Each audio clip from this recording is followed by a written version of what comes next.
পরিস্থিতির ব্যাপারে কালকে যে কতগুলি ইনসিডেন্ট হয়েছে, প্রথমত যে ইনসিডেন্টটা হয়েছে সেটা একজন শিক্ষক বিশালগড় এসএসসি স্কুলে, যেটা জাঙ্গালিয়া আছে, উনি বাড়িতে আসার পথে আক্রান্ত হয়েছে। সেই ব্যাপারে একটা মামলা দিয়েছে, আমরা মামলা দিয়েছি, নথিভুক্ত করেছি এবং রাত্রে আমরা অপারেশন করে একজনকে গ্রেপ্তার করেছি। আরো আমরা ইনভেস্টিগেশনে এখন দেখছি কে কে ইনভলভ আছে, তাদেরকে আমরা জাল তোলার জন্য। কংগ্রেস নেতৃত্বরা তো এখন বলছে যে আপনারা সবকিছু জেনেও নীরব। বিষয়টা এরকম না, আমাদের কাছে যে যে কেসগুলি অভিযোগগুলি এসেছে সবগুলি আমরা রেজিস্টার করেছি এবং আমরা যে যে কেসের যেরকম অ্যাকশন নেওয়ার সেরকম আমরা অ্যাকশন নিচ্ছি। এখন বিশালগড় পরিস্থিতি কি অবস্থা দেখছেন?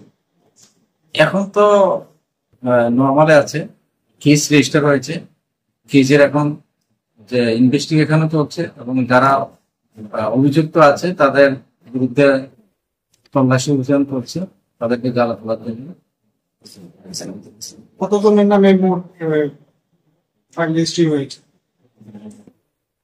প্রথম কেসটা তো এখানে নাম দেয়নি, কিন্তু আমরা ইনভেস্টিগেশনে একজনকে অ্যারেস্ট করেছি, বাকি দুটো গেলে 5 জন করে নাম দিয়েছে এবং সঙ্গে আরো আছে।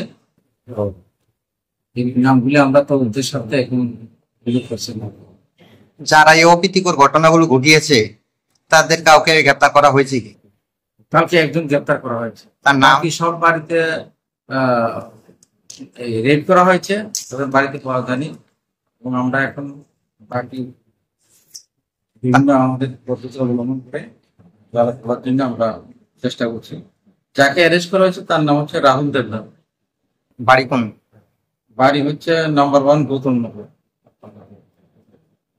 এই ঘটনার সাথে জড়িত কতজন অভিযুক্ত নাম দেওয়া হয়েছে? 10 জনের নাম দেওয়া হয়েছে, বাকি আরো আদার্স আছে ইনভলভ। আর স্যার তাদের নামগুলো কি বলা যাবে? নামগুলি বলা যাবে না, তদন্তের সাথে।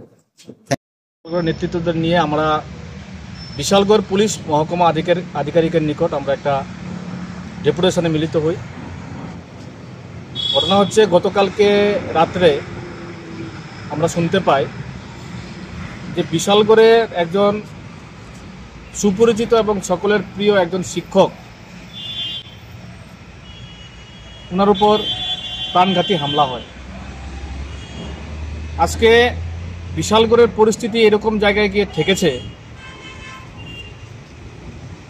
এই এলাকার শিক্ষকরা পর্যন্ত তার ন্যূনতম সম্মানটুকু পাচ্ছেন না, বরঞ্চ তাদের উপর আক্রমণ হানছে এই এলাকার কিছু সমাজদ্রোহীরা। এই ঘটনায় প্রমাণ করে যে বিশালগড়ের আইন শৃঙ্খলা, বিশালগড়ের পুলিশি ব্যবস্থা কতটা দুর্বল। এবং শুধু তাই না, গতকালকে শিক্ষকের উপর হামলার পর আরও 2টি ঘটনা ঘটেছে বিশালগড়ে। দ্বিতীয়ত ঘটেছে আপনার এই বিশালগড়ের বাইপাস সংলগ্ন এক সরকার টিলায় শ্যাম দাস তার নাম, তার বাড়িতে তার উপর হামলা হয়, তাকে মারধর করা হয়। পরবর্তী সময়ে যেটা অপ্রত্যাশিত, সবগুলোই অপ্রত্যাশিত। এবং আপনারা যারা সাংবাদিক বন্ধুরা, আপনারা সাংবাদিকতা করার জন্য আপনারা রিপোর্ট কালেকশন করেন সমাজে, সেটাকে সমাজের মানুষের কাছে পৌঁছে দেওয়ার জন্য, সেই আপনাদের সাংবাদিকরাও কালকে রাত্রে আক্রান্ত হয়েছে এই বিশালগড় হসপিটালে। তো বিশালগড় একটা অরাজক পরিস্থিতির মধ্যে মানুষ বাস করছে। বিশালগড়ের মানুষ এই সমস্ত ঘটনাবলী থেকে খুব ভয় ভীতির মধ্যে তারা দিন যাপন করছেন।